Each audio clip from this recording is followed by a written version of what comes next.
Well, good morning, everybody, and welcome to our webinar Wednesday. It's good to be back after my leave for 3 months. Some people said it seemed like I was gone a long time, but I didn't feel like it was very long. But it's nice to see everybody and your faces and getting back on swing of things and having some professional development here.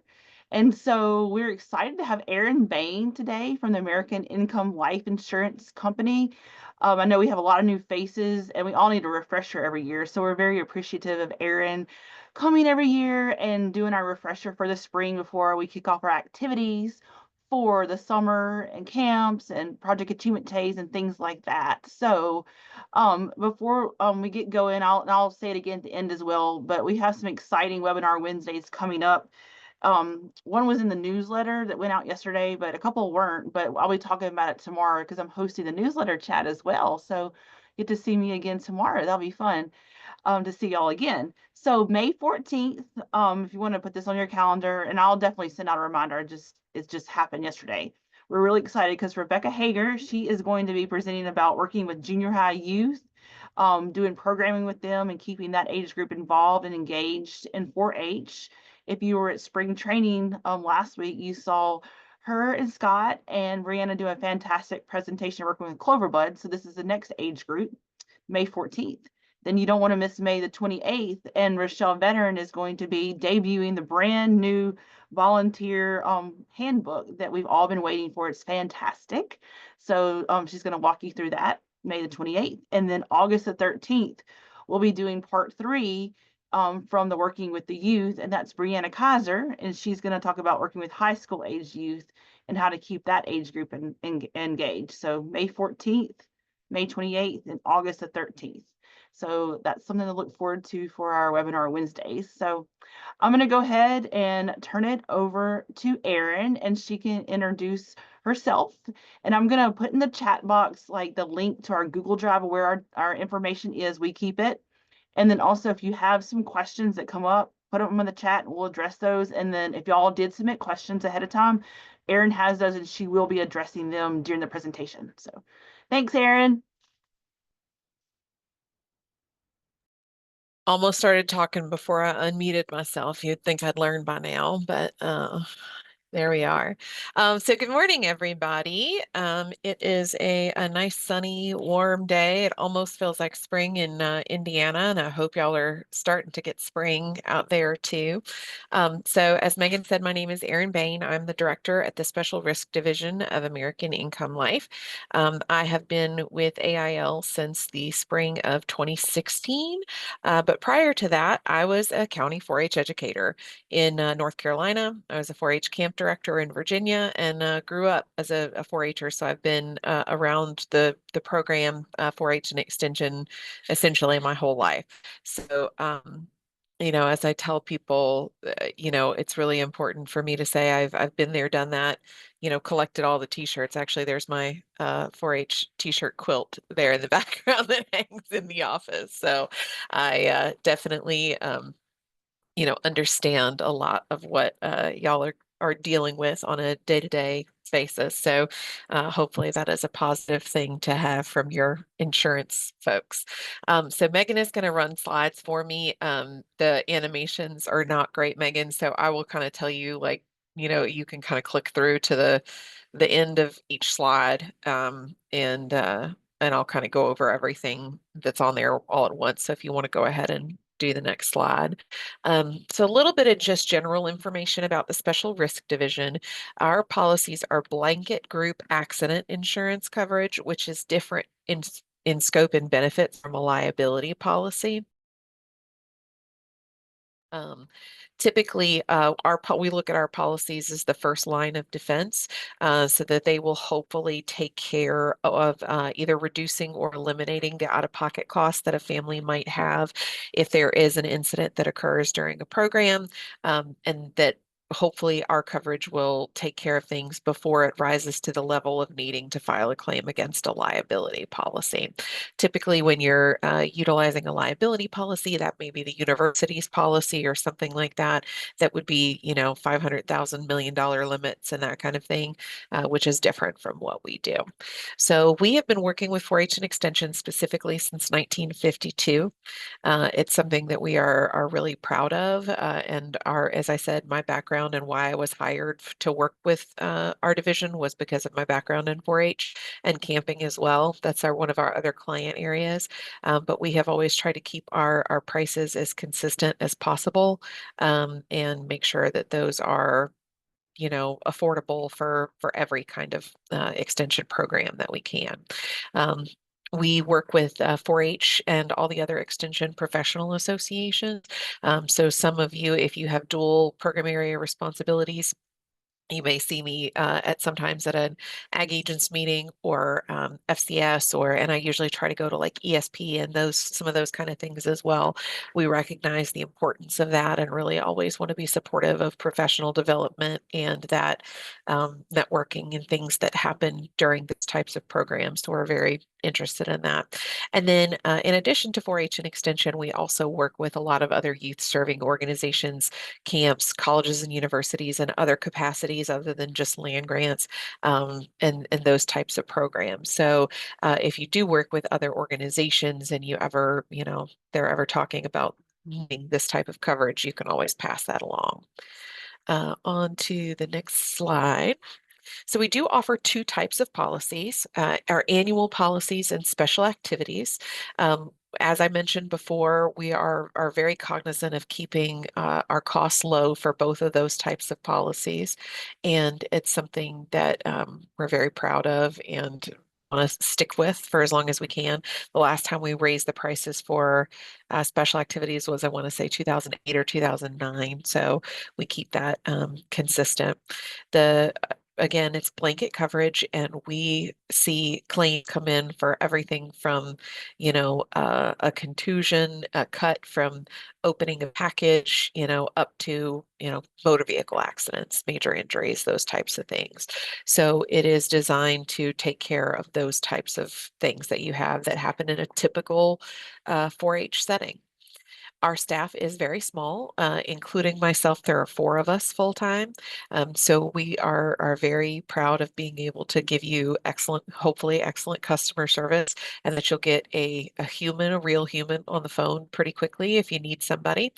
Um, our policies do not have any restrictions on networks for medical providers. So if you're out in a more rural area, whether that's where you live and work, or whether that's you've got kids that are traveling on your way somewhere or something like that, you don't have to, for our purposes, worry about whether it is in network. You may still want to try to figure that out for someone's personal major medical coverage if you're able to. But in the moment, that is not something that you would have to be concerned about for our purposes.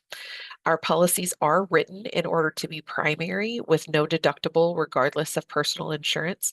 In most cases, they are treated as secondary or supplemental. With personal major medical being applied first, and then we come in on the back end to reimburse for things like copay, deductible, prescriptions, or pay any other remaining outstanding bills that may be there. And we can pay primary if they do not have any personal major medical, but most folks choose to put it through their personal coverage first.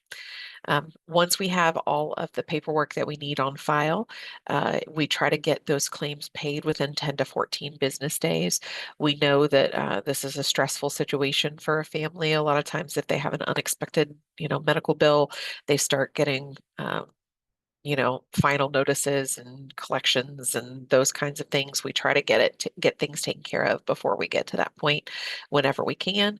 A lot of times the holdup is on the the medical providers or on the personal insurance. So we try to get those things taken care of and move through our process as quickly as possible. And ultimately, our goal for providing this type of coverage, and one of the reasons that, we want to continue doing that is that really what we want to do is be a stress relief for you. Both in a circumstance of, we have this just in case. We know that this is in our back pocket, even if we never have to use it. Knowing that it's there is hopefully reduces stress.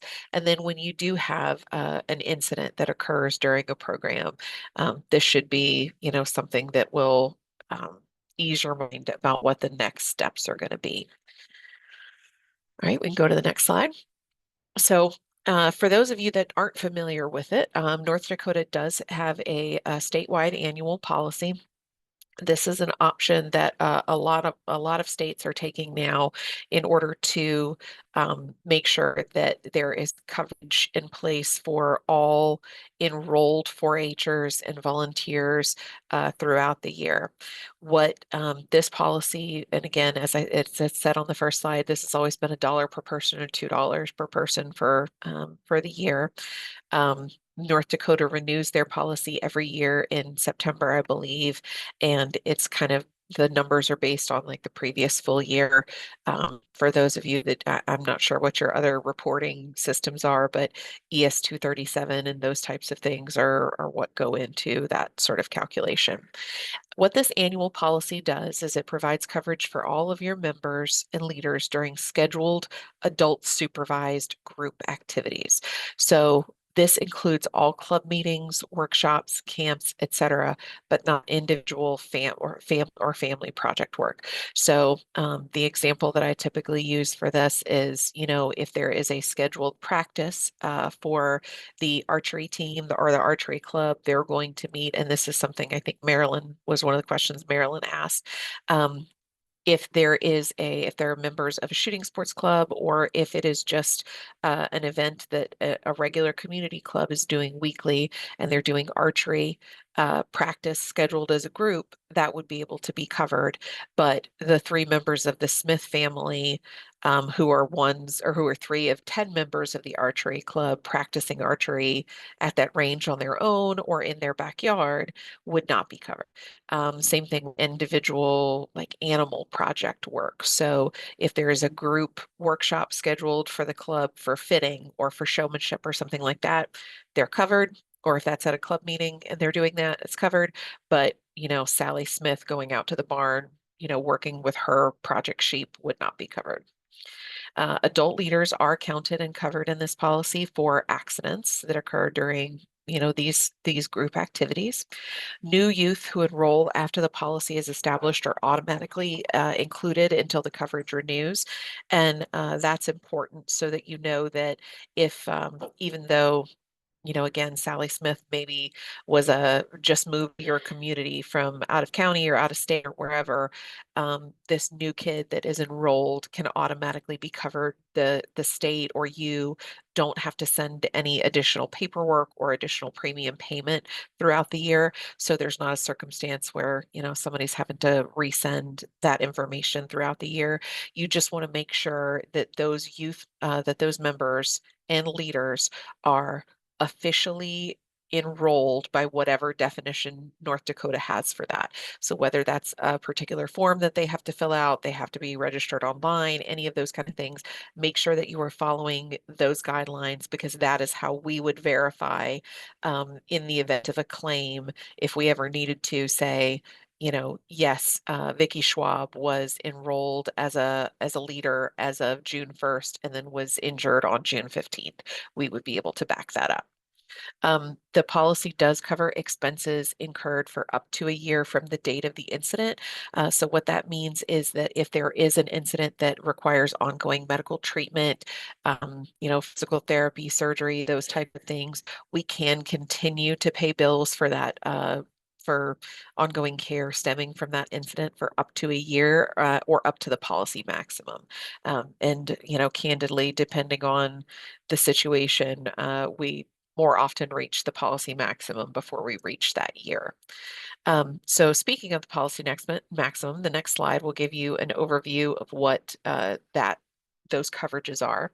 Most of the claims that we see are in this first kind of row on the table, that $5,000 maximum benefits for medical and hospital treatments.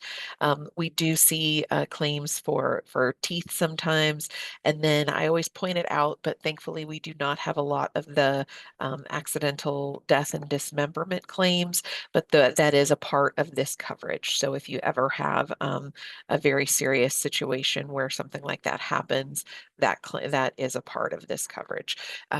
Candidly, the most common situation that we would have that would result in a loss of life is a vehicular accident on the way to and from events.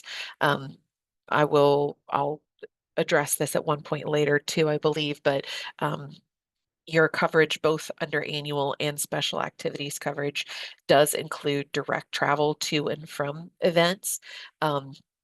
So the exception to that would be air travel. Air travel is excluded under all of our policies, but other modes of transportation, as long as they are allowed under North Dakota policy.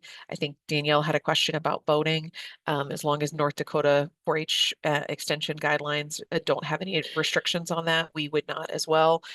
Vehicles, like motor vehicles, those kind of things are allowed.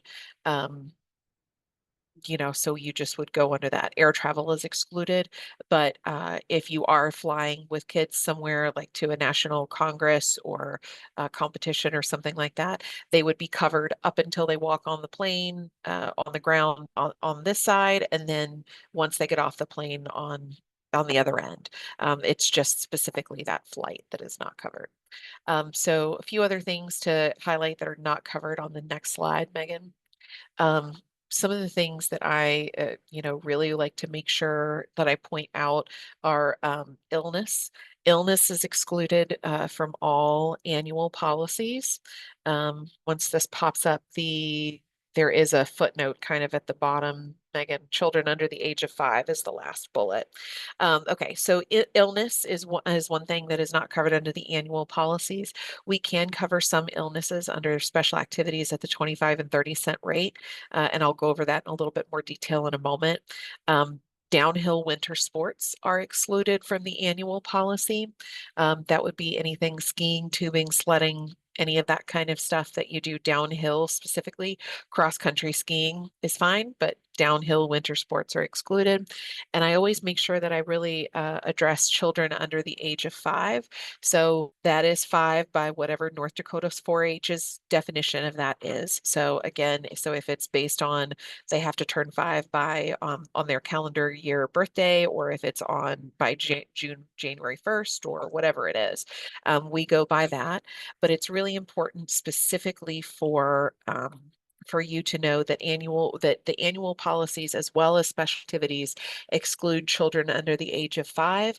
If you have kids under the age of 5 who are occasionally allowed to attend or participate in programs, for instance, a parent that is a volunteer leader or that is helping at a club meeting and they bring younger siblings, or some of those types of situations, which we know are really common and do happen. You just want to make sure that those parents know that they are not covered under they're not covered under our policies, and that if an incident does happen where those kids under the age of 5 are injured, the parents are responsible for that. So that's really important to note. On to the next slide, we're going to talk a little bit about special activities policies. So the annual policy is kind of set it and forget it. That is set up for the year annually. And like I said, all of those scheduled group activities where all of the participants are enrolled 4-Hers would be covered under that. One more bullet on that, Megan. And so if you have an event where everyone who is a 4-Her, or excuse me, everyone who is participating is an enrolled 4-Her, they are covered under that annual policy. But if you host, let's say, Marilyn, a sewing class that you are opening to 4-Hers and non-4-Hers, you would be able to count and cover them under the special activities policy. A few things to note on this. So special activities can be set up individually for programs or events by submitting an online activity report in advance of the event with an estimated number of participants, and then you pay for the actual number after the program is complete. The policy options are 20, 25, and 30 cents per person per day. The next slide has a full table, but we don't need to switch to that right now. But the main difference, the main thing for you to know is that as the premium increases, so do the benefits. And the 20-cent option does not include any coverage for illness, but the 25 and 30-cent options do. Typically, there is an $8 minimum per event. That $8 minimum applies per event for single day or multiple consecutive day programs, or it applies per day for multiple non-consecutive days. So going back to that sewing class example, if you have a sewing class that's meeting, every Monday for a month, the $8 minimum would apply to each date of that. If you had a sewing class that is meeting, 5 days, Monday through Friday, and then it's done, the $8 minimum would apply to the whole event. That is just part of our underwriting process. It's one of our requirements. So if you have a situation, if you have something like that coming up, and it's going to be recurring, if there is a way for you to get those kids enrolled, then they can be covered under the annual policy and you wouldn't have to take out that special event. But if you have a special event coming up where you are going to have mixed participation, so let's say an example that I use very regularly is a livestock show where you have 4-Hers as well as, let's say, maybe FFA members that are participating. You would be able to take out a special event policy for that date, and you would count and cover all participants and volunteers involved in the operation of the event, regardless of their 4-H enrollment. Because this is a blanket policy, in order for anyone to be covered, everyone has to be covered. And one of the reasons for that is that if we had let's say something, it's kind of wild, but something like a natural disaster, a tornado hits the building during a livestock show. If you had 50 people who were covered under annual and 50 people who are covered under special activities with different benefit levels and all of those kind of things, it would be very, very difficult to sort out. So we keep everybody under the same blanket coverage. For that livestock show, you would be able to cover all of the exhibitors who are showing. You'd be able to cover judges, ringmasters, parents who are helping with loading trailers and fitting and things like that in the barn. You would not be able to cover spectators and members of the general public. So again, those siblings, those grandparents who are just coming to sit in the audience, those types of things.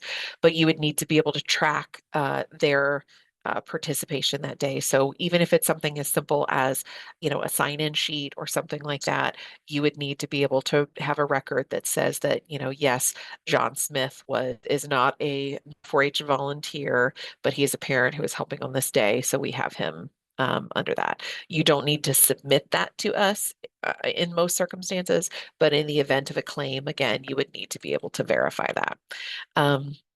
So there in the middle, a controlled environment is something I always like to kind of try to define a little bit. So typically the way that we define that is everyone is in the same location, arrives and departs at the same time, versus something like an open house or a a fundraiser dinner or something like that, where people are just kind of coming in to pick up plates and then they're leaving, or they can drop in for 20 minutes here or an hour there, and you don't really have a good way to track when people are arriving, when they're departing, all of those kind of things.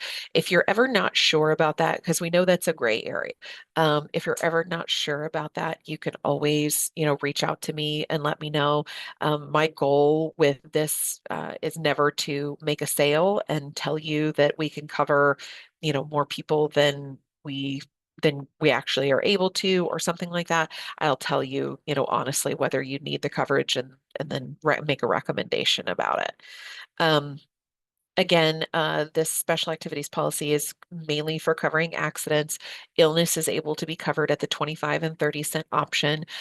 Illness, covered illnesses we most often see happen at overnight programs and events where someone is away from, away from their kind of home base, because the illness coverage cannot be a pre-existing condition, and it has to manifest itself during the covered event.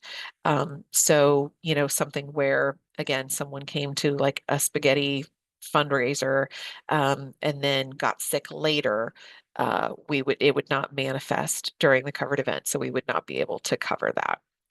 For special activities, no upfront premium is required. So again, you submit that activity report with an estimated number online and then pay for the actual number after. And you can use this type of coverage for collaborative programs. So if you work with other community organizations, Parks and Rec or the school system or any of those types of programs, you know, soil and water, et cetera, you can utilize this coverage for accidents for those types of programs. We do recommend that that is only circumstances where 4-H or Extension has a fairly significant role in the planning and execution of the event, where versus, you just show up on the day of and deliver a presentation. So kind of keep that in mind. But again, if you're not sure if you have something coming up, you can always let me know. The next slide has an overview of all of the benefits for the special activities coverage. I'm not going to read through every bit of this, but again, the main thing to note is that 20-cent option does not include any coverage for illness, but the 25 and 30-cent options do. And as the premium increases, so do the benefits. One thing that I do point out whenever people ask me, which option should I choose? In general, whatever fits your budget is going to be fine. But I tell people that if you're having a relatively small event, 25 people or less, and your budget is not super tight, in general, it is better to choose that 30-cent, that option C, because you will have to round up and pay the $8 minimum anyway for smaller events. You might as well get the highest benefits to come along with it.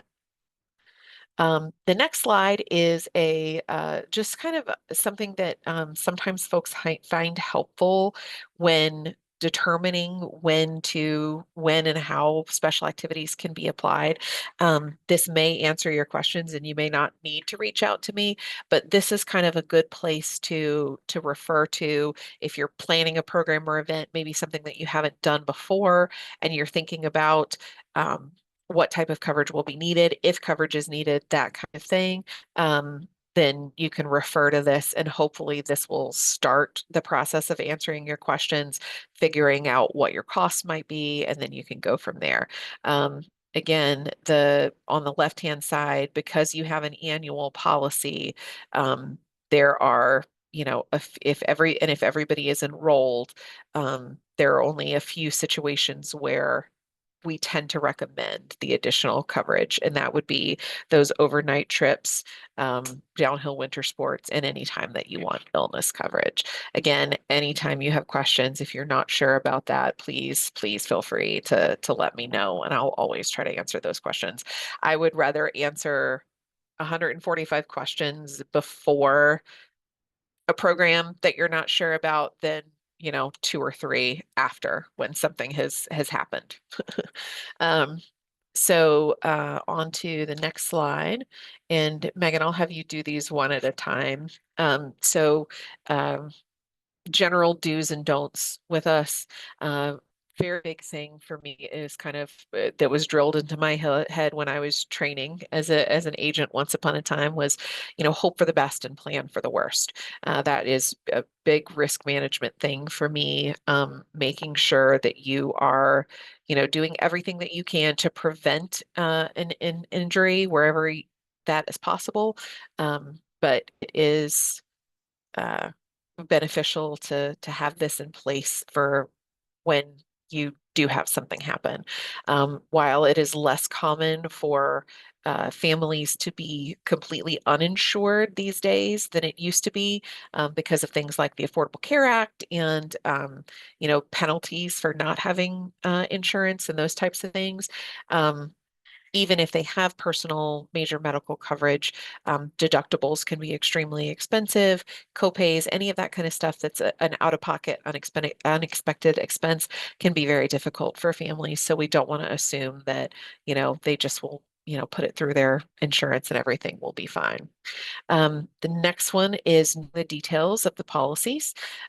Who and what is covered, when does coverage begin and end is really important. So again, making sure that or letting people know that direct travel to and from is covered. Those siblings that may attend occasionally are not covered. Kids who are enrolled are covered under that annual policy. They're covered for accidents, et cetera. An example that I use of this that's really is something a real life thing that happened. There was a 4-H meeting that was happening at a club leader's home. After the meeting is over, everybody is kind of flowing out to their parents' and guardians' vehicles.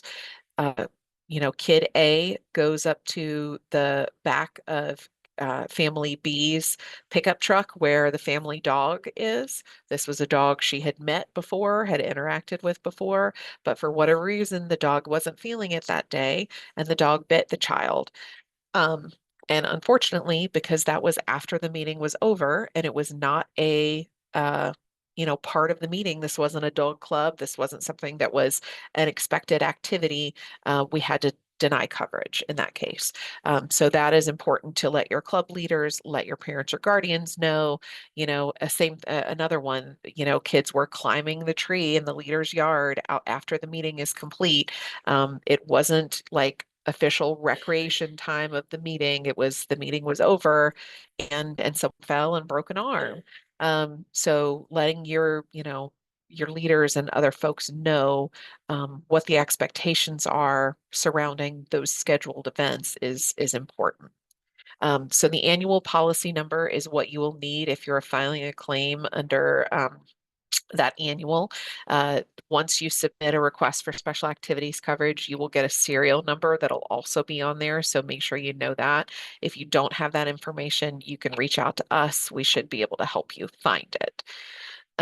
The next one, make sure if you're right there in the moment, you don't need to be calling or emailing me standing beside the ambulance.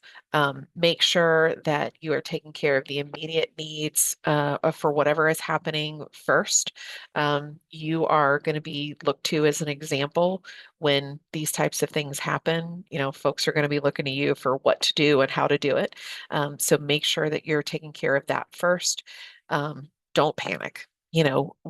We will take care of what we can take care of as soon as possible. But, get in touch with me, a couple of days or a week out, not 10 minutes. Don't panic. Following that, do make sure that you keep accurate records and send in your paperwork at your earliest convenience. So again, it doesn't have to be to me within 24 hours of the incident. Don't wait to send in a claim form if you're not sure if it will be needed or not. I always tell folks, anything more than a Band-Aid, I recommend filling out that claim form and submitting it to us. It is always, always better for us to have it and not need it than the other way around. If there is a situation where something happens and the kid has a trip to ER or urgent care or whatever, and it doesn't end up being an ongoing concern. They have that one visit and the family says, okay, all I had was a $20 or a $50 copay. I'm not worried about moving forward. That is fine. We would rather have that claim on file and not have the parent want to pursue it than get 60 or 90 or days out or 6 months out and there be ongoing concerns and us not be able to help you at that point because we didn't have the claim form on file. with that, it is also really important to make sure that you're filling out whatever required paperwork North Dakota 4-H or the university requires, as well as your county forms. So keep accurate records and send those things in, and we can always use that kind of stuff. If there's like an official North Dakota incident report that you have to fill out that's detailed, we can use that as supporting documentation for our claim report. So that's helpful for us to have on file too. And then the last one is just communication. We really think it is very important for you to communicate with us as the policy holder, as well as helping be the kind of go-between sometimes between us as the insurance company and their parent or guardian that you're dealing with if there is an injury. So keeping those lines of communication open are really important. The next slide is general information about filing a claim. So again, anything that needs medical attention more than a Band-Aid, I make sure that you complete your required incident reporting, both for North Dakota and for us. It is available online on our website. The one thing that I always make sure that folks know is that the form has to be completed by staff or a volunteer who is not related to the patient. So if you have a parent volunteer and their child is the one who is injured, that would be, making sure that you as the educator or another responsible volunteer, take care of filling out that claim form. The form itself does have detailed instructions about what kind of documentation we need and where to send that as well.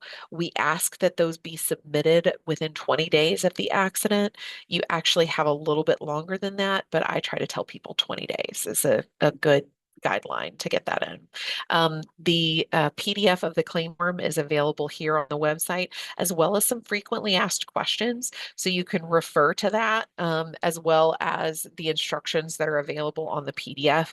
But if you have other questions, you can email claims directly, or you can email me, and we'll always try to get those taken care of as quickly as possible. We want this process, it's already stressful if you have somebody that had an injury. We know that, and we want to try and take care of that where we can. And then that's the end of pretty much the spiel there, but there's the next slide is just questions and my contact information. I think I addressed some of most of the questions that Megan's shared with me in advance. I did see a couple of things pop up in the chat. So Deborah asked if youth under the age of 5 also may not be covered under special activities. So youth under the age of 5 cannot be covered under our policies. Good question. And then if anybody else has questions, you're free to type it in the chat, or if you want to do a hand raise and say it, I'm fine with that. Whatever works best for y'all is totally fine.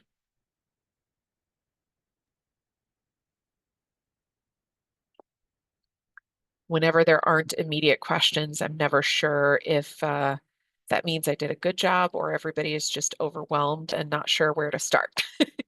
And also, I put in the chat box the link to our Google Drive where we have a 4-H insurance folder. So it's on our general 4-H Google Drive. You go to staff resources, and it's called 4-H insurance.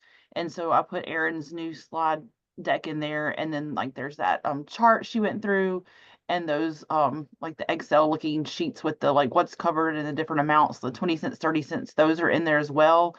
And also our actual policy, that says it, like Erin mentioned, it expires in September. So the one that's in there now is good through September of 2025. So like if you need that as well, is in there as well. And so I will try to find online too, because she mentioned about like any NDSU forms. So it's good to do a incident report through like a non-employee incident report through NDSU as well. So anyway, I see Eric has a question too and a couple hands raised, but I'll let Erin answer those, and I'll try to find that link to what I was talking about. Okay, so let's start with Kelly has a raised hand. Hi, Erin. I'm the new coordinator for the ambassadors program. So we do retreats several times per year in addition to EYC. And I know we have a special activities coverage for EYC with the 4-H camp. That's already taken care of. But I am assuming that I should be also purchasing that special activities coverage for those retreats as well. Is that accurate? So if those youth are enrolled 4-Hers, they are covered for accidents under the annual policy. If you want to add the illness coverage is when you could, do the 25 or 30 cent level and purchase special activities, but they would be covered for accidents, including their travel, for those types of retreats, on just under the regular annual policy. Perfect. Thank you. All right, I see a couple questions in the chat. I was going to add one more thing to what Kelly just said. So, a lot of you do know, but our office has been taking out like the insurance for these like state events. I see we're still nodding our head, like the horse event or livestock events. So sometimes those 2-day events that we have on campus. So our office is providing that because that's not a county event. Okay. So, all right. Eric asked about claims and incidents reported last year, arranged for the last few years. I would have to look that up, honestly. I don't know off the top of my head. But if that's something that would be interesting to other folks as well, and to you, Megan, I could run a report and kind of get you some general information about that. Certainly, yeah.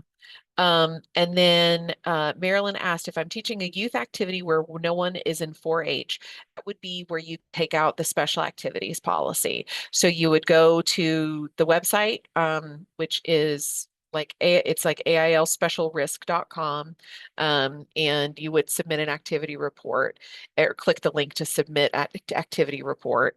And I can put that in the chat here so that you can look at it. Let's see. Okay. Let's see. Okay. All right, Rochelle asked about other states for airplane coverage to national events. National 4-H events coverage covers them. That potentially would be the case. I wouldn't be able to speak to their like liability or whatever other travel policies that they have that may include that, while they're on the airplane. But they do typically, like for National Congress and those types of things, we do, special activities for that as well. So they're covered for accidents through us on that. Yeah, I know that's always the question I ask every time. It's like, okay, ours covers till they get on the plane, and then once they land, they get. So I'm like, what happens what do we do about them on the plane? Hopefully nothing happens, I guess. Yeah, I mean, So, it's sort of knock on wood, right? yeah, There fingers also crossed. Yep. typically would be coverage through, whatever airline, is, for example, we had an incident recently with, it wasn't 4-H, but it was a student tour company where they had submitted a request for coverage. They were on their way, first leg of their trip, and there was a bus accident. No major injuries or anything, but they didn't even end up filing a claim with us because the bus company's liability coverage was applied first, so they didn't reach out to us. So if there's something like that where the airline is at fault or something, you would hope that, or if there was that type of incident, that the airline would be responsible for it. Julianne asked, do I understand correctly that participants and helpers would be covered during an animal clinic? What about the parents and any siblings over 5 that may be hanging around? Hanging around is kind of the important part of that right there. So if there are parents who are involved in the operation of the event. So like the parent needs to be there to help unload the trailer with their steer or whatever. If they're, helping move panels, anything like that, they can be covered under special activities for that individual clinic or show or whatever. Even if they are not enrolled as a 4-H volunteer. But the parents that are not helping with that, so they're just coming to sit in the audience, siblings over or under 5 that are just kind of there because the whole family is there, the parents and guardians need to be responsible for taking care of them and their needs and making sure that they're not getting, underfoot, literally or figuratively, and getting injured. Yep. Any other questions? I don't know if anybody's typing, but if anybody else needs to raise a hand or anything, I'm happy to. I pulled up the special activity report form that Erin was referring to, so y'all could see that. And I was also going to point out, so here's our, if y'all can see, oh, I think I'm sharing the right screen, yeah. So our Google Drive we have, and so this is under staff resources, and we have the insurance folder just so y'all can visually see it. So you click on that, and then this right here is her presentation from today. And then if you click on this right here, this little document that we created, this shows you, the website to go to, and then actually this is a screenshot, and so there's like a link that says activity report. That's where you're going to click. So this is And what actually, I gotta yeah, go okay, up. so that's the annual Mhm. policy. Click it. Yep. Yep. For the activity report, the green Mhm. button. Okay. Yep. And there is a special link right to that from the homepage too. So if you just go to, like, it's up at the top, it says like submit activity or activity report. Submit activity. Yep. And that'll take you right to that. Okay. And if you scroll down just a little bit, Megan, if you go to the activity report, I always tell people the first thing to do is make sure that you click and select 4-H or extension from the drop down, the organization type drop down on the top. And then it will give you a lot of times, if you forget to do that, then the rate options will not populate down at the bottom of the form. So if you hover above that rate drop down and click view rates, that will give you that table that shows all the rates and benefits for that. We kind of hide that out there because these are different than for 4-H than they are for our other clients. So that's why that's kind of not in a super obvious place, just like on the front of the website. Mindy asked about fairs and achievement days. Fair goes several days with livestock. Special events cover an entire fair. So the short answer is yes. If all of the participants in your achievement days, your livestock shows, any of those things, if they are all enrolled 4-Hers, they are covered with for accidents under the annual policy already, and you do not need to take out special event coverage for the fair or for achievement days. If you do have additional folks who are showing or participating in those events, you have to take out the special activities and count and cover everyone, including the enrolled 4-Hers, specifically for those programs or events. Now, if you have multiple days, you can submit the activity report where it just says, XYZ County Fair in the activity description, start date and end date and number of daily participants.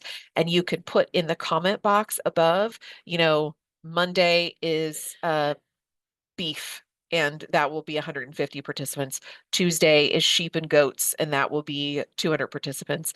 Thursday is swine, and that will be, like that. You can break it out that way, or you can add rows on the activity report and say, fair day 1 beef, fair day 2 sheep and goats, fair day 3, like whatever. However it makes the most sense to you to put that in, and you can add as many rows as you need. Just make sure that if you add multiple rows, make sure that you fill all of those in, and delete the ones that you don't need, or the activity report will not submit. Okay, Julianne said she had a parent struggling with a claim a few years ago for months. Thank you for your support. Thank you so much. I really appreciate that. It is, we know it's a frustrating situation no matter what. We always, try to be as helpful and kind and patient and work through things as wherever we can. So anytime that you are struggling with something or you're not sure about something, don't hesitate to reach out to me. I'm, that's what I'm here for. That's literally my job. So Okay. Anything else? I was also going to point out to you also in this folder we're looking at, I showed y'all where that if when we forget in the moment, that Word document can come up and show you the link to actually get there when I'm kind of hovered over now. And then there's the what's not covered. She talked about that.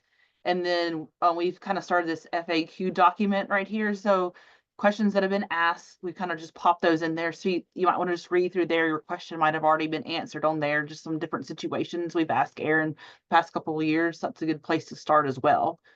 And the other part when I put in the box about the incident report. So this is the incident report page, and we go over this in basic 4-H too, but I know you don't always remember what you heard until you actually need it. So I understand that totally. But you would be looking at the non-employee because these are volunteers and 4-Hers, so they obviously don't work for NDSU. And this is it's a DocuSign, so I really can't like show you the form because it's DocuSign, but this is where you would go to report the incident that happened relating to NDSU. Now, if it happened to y'all, because you're an employee, you would just do an employee form as well. So that's what I would put in the box there. And yeah, okay. Anything else that y'all are thinking of? Ask Aaron.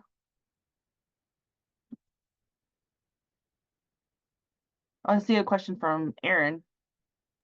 All right. And Alicia too. Yeah, Alicia answered or asked about NDSU insurance via AL. So again, ours specifically that group accident coverage.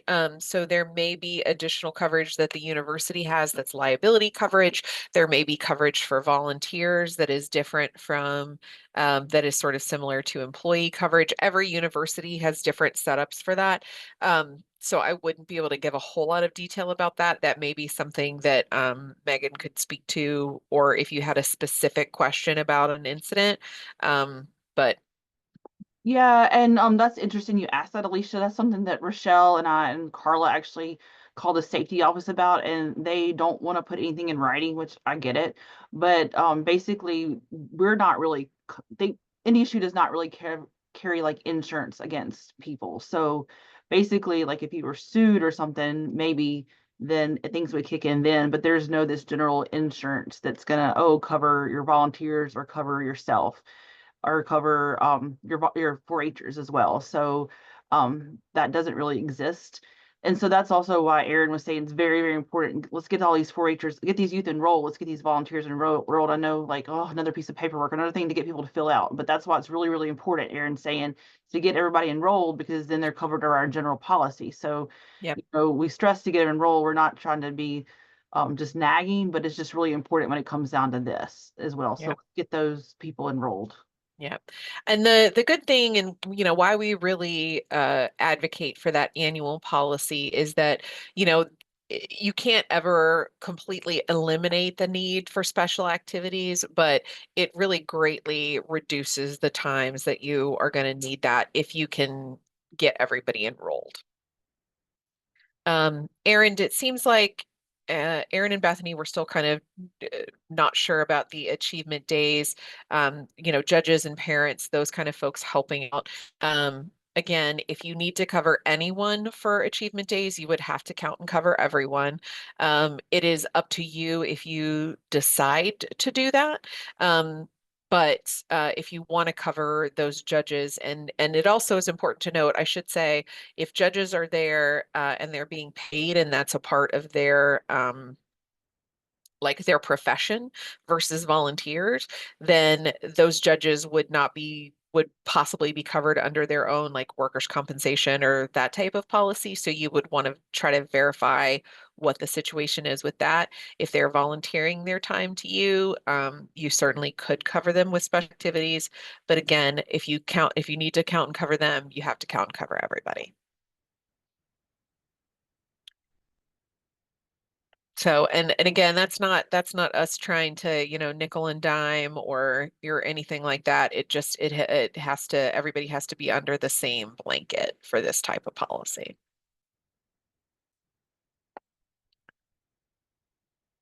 Okay. Anybody else?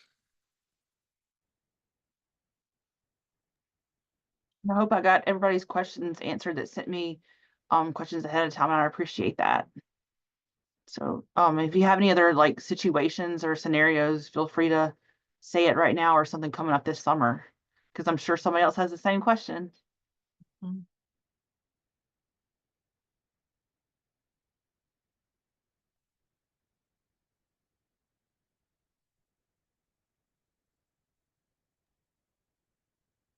Okay, I'm not really hearing any more questions, and that's totally fine.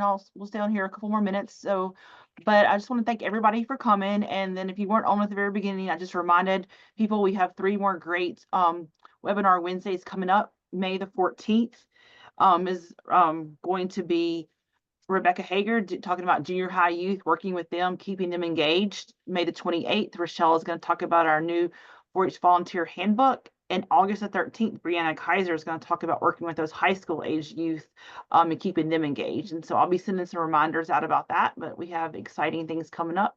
And I just want to thank Erin for today and just giving her time. And if y'all been going to any of the conferences, you know she has great highlighters to give away and little coolers and things like that. So she's the highlighter girl if you've ever been to those conferences as well. So we really appreciate you, Erin, and giving your yearly update to our new people and just giving a refresher to everybody that needs it. So thank you. Yeah, absolutely. And like I said, don't ever hesitate to call, email, carrier pigeon, whatever. I'm always happy to answer questions, and working with extension folks is great. I always say, like, it's the transition from being a county educator to working for the insurance company is definitely different. But it's nice. I still get to work with 4-H and extension folks, but I never have to drive a 15-passenger van full of middle schoolers. And that alone is worth the change. So thank you all very much. I really appreciate your time as well. And if there's anything else that you need, don't hesitate to reach out. And if there's anything that you like, reach out to me and I'm not sure about, I will loop in like Megan or Leanne and kind of go from there and try to get everybody answered. Great. Thanks, y'all. Have a great afternoon. Bye, everybody.